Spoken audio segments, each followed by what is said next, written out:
Article 243(o) of the Indian Constitution establishes a bar on judicial interference in certain electoral matters concerning panchayats, local self-government institutions in rural areas.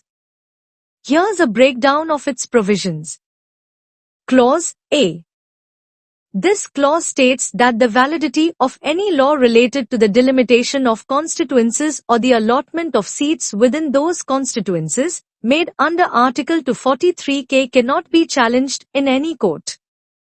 Delimitation refers to the process of defining the boundaries of electoral constituencies. Essentially, this means that once the boundaries and seat allocations are determined by the relevant authority, they cannot be questioned or contested in court. Clause B. This clause specifies that no election to any panchayat can be challenged except through an election petition. Such petitions must be presented to a designated authority and in a manner provided by laws made by the state legislature. This means that any disputes regarding panchayat elections must follow a specific legal procedure rather than being taken directly to court.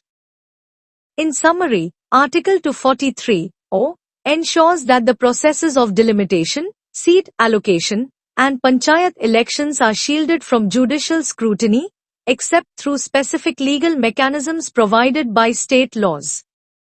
This is meant to protect the electoral process from prolonged legal challenges and ensure that elections are conducted efficiently. The Constitution of India. Part 9. The Panchayats. Article 243(o).